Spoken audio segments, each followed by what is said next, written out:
اللہ تعالیٰ نے قرآن مجید میں ارشاد فرمایا ہے کہ واللہ یحب المطہرین، فرمایا اللہ تبارک و تعالیٰ پاک صاف رہنے والوں کو پسند فرماتا ہے۔ اللہ تعالیٰ محبت کرتا ہے ان لوگوں سے جو پاک صاف رہتے ہیں، جو طہارت میں رہتے ہیں۔ نبی پاک صلی اللہ تعالیٰ علیہ وسلم ارشاد فرماتے ہیں، ترمذی شریف کتاب الادب میں حدیث موجود ہے، فرمایا اللہ تعالیٰ خود ہر عیب سے پاک ہے اور اللہ تعالیٰ بہترین چیزوں کو پسند کرتا ہے۔ حضور فرماتے ہیں وہ پاک صاف ہے اور صفائی کو پسند کرتا ہے۔ اللہ کریم ہے اور کرم کو پسند کرتا ہے۔ اللہ سخی ہے اور سخاوت کو پسند کرتا ہے۔ یہ صفائی ہے، ستھرائی ہے معاشرے کے اندر، سوسائٹی کے اندر، اس کی جو عادت ہے یہ اسلام کا ایک محبوب ترین عمل ہے۔ نبی پاک صلی اللہ تعالی علیہ وسلم نے صفائی کو نصف ایمان قرار دیا ہے۔ صفائی کا ماحول بنانا، صفائی کی عادت ڈالنا، صاف ستھرا رہنے کو پسند کرنا، یہ مسلمان کا شیوا ہے۔ مسلمان اپنی طبیعت کے لحاظ سے، اپنے مذہب کے لحاظ سے اور اپنے عقیدے کے لحاظ سے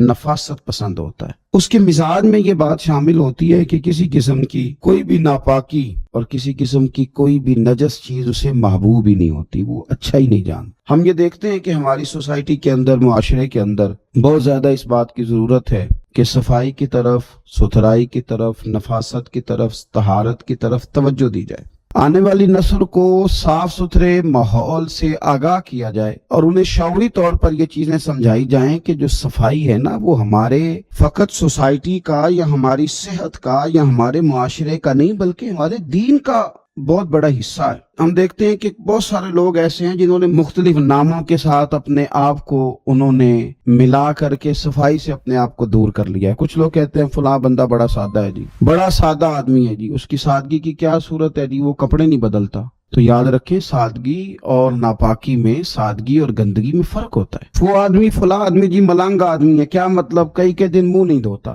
تو بھئی یہ اس کا ملنگ ہونا نہیں ہے، یہ اس کا ناپاک ہونا ہے، یہ اس کا ان چیزوں کو پسند کرنا ہے جن چیزوں کو شریعت پسند نہیں کر رہی۔ دیکھیں رسول پاک صلی اللہ تعالی علیہ وسلم کی زندگی میں جو چیزیں ہمیں بڑی زیادہ ملتی ہیں وہ یہ ہیں کہ حضور کا لباس سب سے زیادہ سادہ لیکن سب سے زیادہ پاک صاف، سب سے زیادہ نفاست والا، سب سے زیادہ حسین۔ آپ سادے کپڑے پہنے لیکن صاف ستھرے پہنے۔ آپ اپنی زندگی میں اٹھنے بیٹھنے میں سادگی کو اختیار کریں گے، لیکن پاکیزگی تو جزو ایمان ہے، پاکیزگی تو حسن ہے۔ ہم اپنی آنے والی نسل کو، آنے والے لوگوں کو یہ بات سمجھانا چاہتے ہیں کہ ایک تو پاکیزگی کے ساتھ زندگی مینج ہو جاتی ہے، مرتب ہو جاتی ہے، آپ ایک ترتیب کے ساتھ وقت گزارنے لگتے ہیں۔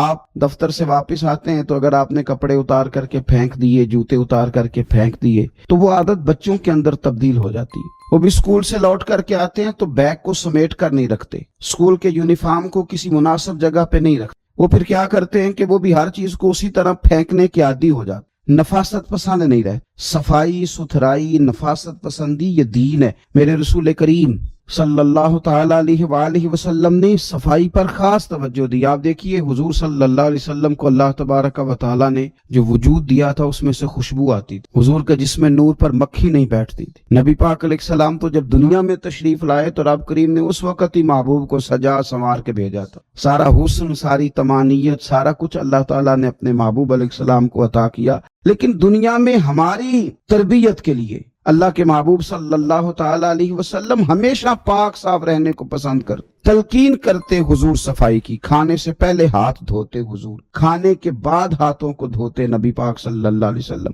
ہر نماز کے لیے تازہ وضو کرتے، ہر وضو میں حضور مسواک کو استعمال کرتے۔ حضور صلی اللہ تعالی علیہ وسلم کے جسم سے مستقل خوشبو آتی تھی، پھر بھی حضور خوشبو کو پسند کرتے۔ نبی پاک علیہ الصلوۃ والسلام کنگھا کرتے، رسول پاک صلی اللہ علیہ وسلم سر پر تیل لگاتے۔ نبی پاک صلی اللہ تعالی علیہ وآلہ وسلم نے تو اس وقت بھی، اس وقت حضور کے وصال ظاہری کا وقت تھا، اس وقت بھی حضور نے مسواک کو پسند فرمایا۔ نبی پاک صلی اللہ تعالی علیہ وآلہ وسلم کی طبیعت پر محسوس ہوتا تھا کہ کسی شخص کی جو کپڑوں پر تھوڑا میل کچیل ہے یا اس کی طبیعت پر کوئی ایسی چیز ہے تو حضور اس کو ناپسند کرتے۔ اگر کسی کا لباس حضور میلا دیکھتے نا، کبھی لباس میلا دیکھتے تو مسند امام احمد بن حنبل میں موجود ہے، حضور فرماتے کیا اس کے پاس کوئی ایسی چیز نہیں تھی جس سے یہ اپنے کپڑوں کو دھو لیتا؟ کیا ایسا نہیں تھا یہ اپنے آپ کو صاف کر لیتا؟ تو نفاست پسند ہونا، طہارت کو پسند کرنا، صاف ستھرا لباس زیب تن کرنا، اچھے طریقوں کے ساتھ اپنے وقت کو گزارنا، اور صفائی کو محبوب رکھنا یعنی شوق پیدا کرنا. ہمارے بہت سارے لوگ ایسے ہیں کہ وہ صفائی قانون سمجھ کے تو کسی وقت کر لیتے ہیں لیکن اپنی طبیعت کا حصہ نہیں بناتے.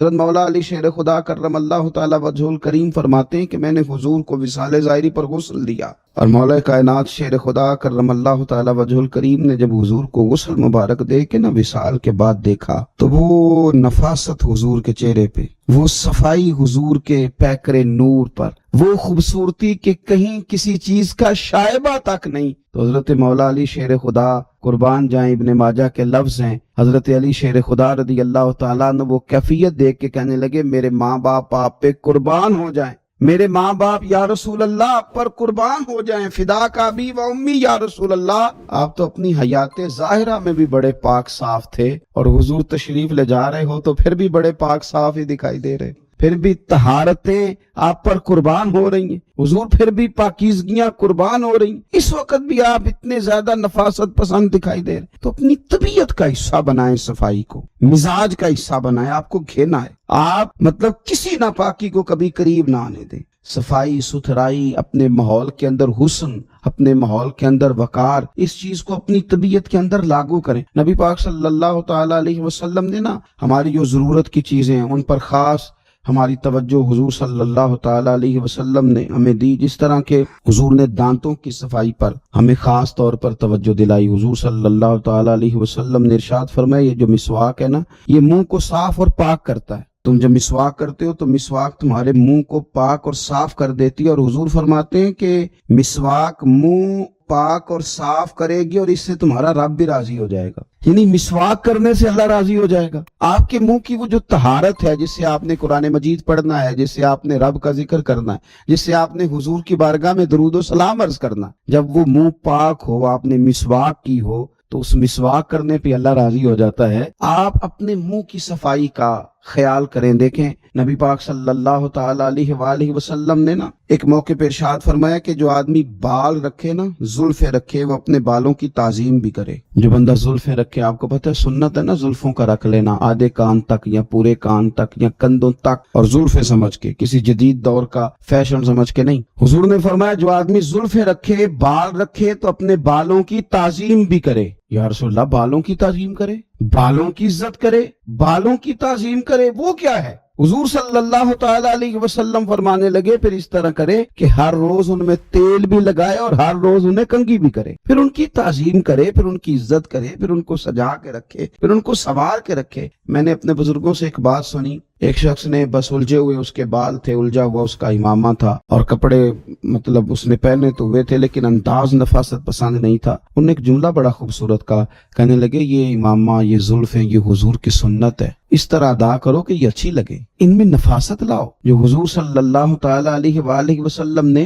ہمیں طریقے بتائے ہیں اس کی طرف توجہ کرو، یعنی ان کو سجاؤ، ان کو سنوارو. نبی پاک صلی اللہ تعالی علیہ وآلہ وسلم اگر کسی کے بکھرے ہوئے بال دیکھتے یا بڑے ہوئے ناخن دیکھتے تو حضور ناراض ہوتے اور ارشاد فرماتے کہ اس کے پاس کوئی چیز نہیں تھی جس سے اپنے بالوں کو سنوار لیتا، اسے کنگھی تک میسر نہیں تھی. اپنے منہ کی صفائی رکھنا، کپڑوں کو صاف رکھنا، اپنے بالوں کو کنگھی کر کے رکھنا، تیل کے ساتھ رکھنا، اور پھر ماحول کی صفائی رکھنا، اپنے ارد گرد کے ماحول کی صفائی رکھنا. جہاں آپ سوئے تھے اس بستر کو اگر صبح سمیٹ دیا جائے، آپ جس صحن میں آرام کرتے ہیں اس کی اگر صفائی کا اہتمام کیا جائے، باورچی خانے کا اہتمام کیا جائے، اگر روزمرہ کی جگہ جہاں آپ کا قیام ہے اس کے صفائی کا اہتمام کیا جائے، تو نبی پاک صلی اللہ علیہ وسلم نے حکم دیا تھا، فرمایا اپنے گھر کو، اپنے صحن کو، اپنی گلیوں کو صاف رکھا کرو. اس ماحول کو آپ صاف رکھیں گے. دیکھیں حضور فرماتے ہیں اللہ نے میرے قدم کی برکت سے ساری زمین کو مسجد بنا دی ہے. یعنی جو فی نفس ہی پاکیزگی ہے وہ تو زمین کو حاصل ہے، آپ جہاں بھی نماز پڑھیں گے نماز ادا ہو جائے گی. لیکن اب اس کے اوپر جو ریپر پھینکے وہ ہم نے پھینکے. اس زمین جس کو اللہ نے پاک کیا تھا اس کے اوپر جو غلاظت پھینکی ہے، جو کچرا پھینکا ہے، وہ لوگوں نے پھینکا. اور میں دیکھتا ہوں لوگوں کو گھن نہیں آتی، گاڑی کے باہر ریپر pھینکتے ہیں. بہت سارے لوگ ہیں گلیوں کے ایک کونے میں وہ کوڑا دان بنا دیتے ہیں، تھوڑا سا سفر کر کے وہ آگے نہیں بڑھنا چاہتے. بہت ساری چیزیں ایسی ہیں جو ہماری وجہ سے گڑبڑ ہو گئی.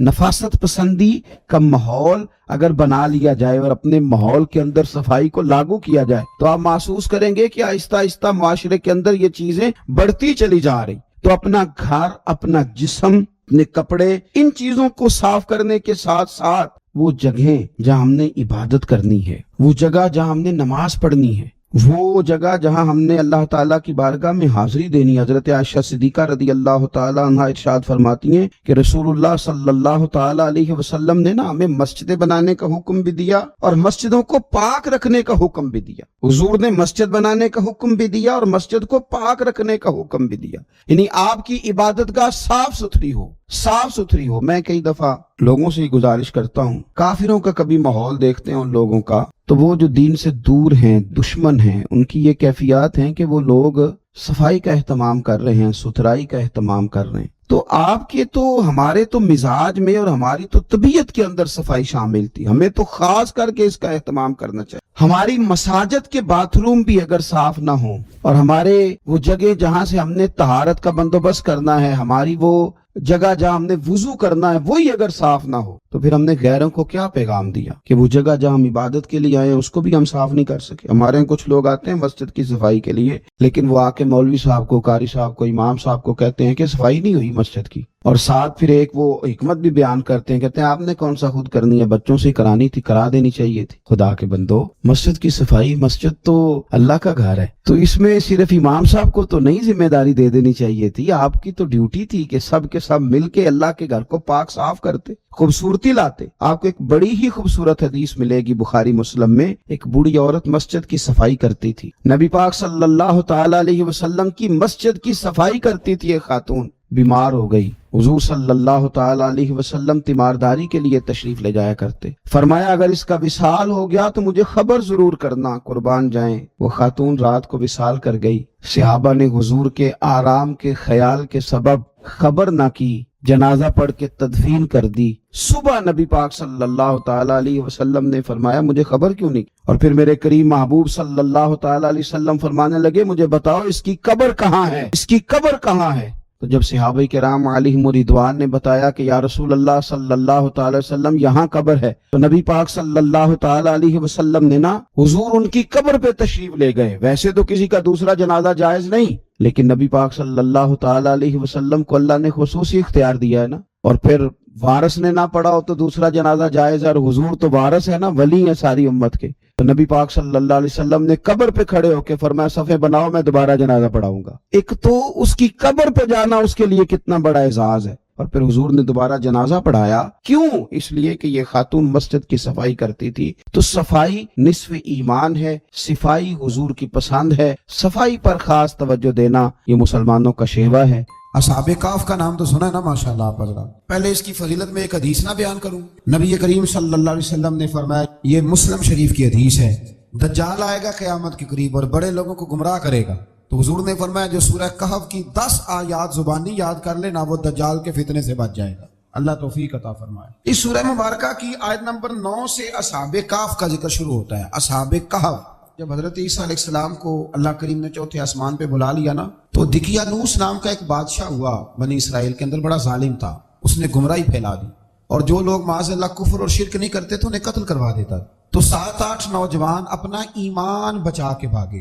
اوہ اللہ اکبر، ساری دنیا مال بچا کے بھاگتی، وہ 7-8 نوجوان اپنا ایمان بچا کے بھاگے کہ یہ ہمیں کہیں کفر کی طرف نہ لوٹا دے۔ تو جا کے ایک غار کے اندر چلے گئے، تو ایک کتا بھی ان کے ساتھ ہو گیا۔ انہیں کتے کو بڑے روڑے مارے کہ یہ اگر بھونکے گا، آواز نکالے گا تو ہم پکڑے جائیں گے، ہم نے تو چھپنا ہے۔ پر اس کو نا ولیوں سے پیار ہو گیا تھا، اس نے کہا بھگاؤ جتنا مرضی مجھے، فطرت میری ہے کہ میں بھونکتا ہوں، پر جب اللہ کے ولی ہوں تو پھر میں ادب کرتا ہوں۔ یہ قرآنی واقعہ ہے۔ اچھا، یہ عین وہ واقعہ ہے قرآن مجید کا کہ جو بہت ساری چیزوں پر ویسے نص ہے اور بہت ساری زبانیں ویسے گنگ ہو جاتی۔ تو وہ 6-7 لوگ تھے، وہ چلے گئے غار کے اندر، جا کے انہوں نے پناہ لے لی۔ بادشاہ کو پتہ چل گیا کہ غار کے اندر ہے۔ اچھا، اللہ کی قدرت جیسے داخل ہوئے انہیں نیند آ گئی، یہ سو گئے۔ اور قرآن مجید کہتا ہے، قرآن مجید کے یہ لفظ ہے کہ کتا غار کے منہ پر بازو پھیلا کے بیٹھ گیا، گویا اپنے مالکوں کی خدمت کر رہا ہے۔ اب میاں صاحب کی ایک بات کر لیں درمیان میں، میاں صاحب فرماتے ہیں جنہ تنا وچ عشق نہ رچیا، کتے ہونا تھی چنگے، اور چلو مالک دے کر راکھی کر دے، صابر بھوکے ننگے۔ یہ دیکھو نا کہ اتنا تو ان کے اندر بھی کمال ہے، اپنے نا دونوں بازو پھیلا کے، کتا بھی غار پہ بیٹھ گیا، ان کو نیند آ گئی۔ بادشاہ نے پتہ کرایا کہاں بھاگ کے گئے، تو کہا وہ غار کے اندر ہے۔ بادشاہ کہنے لگا کہ ان کی سزا یہ ہے کہ ایک دیوار چن دو غار کے منہ میں، غار کو بند کر دو۔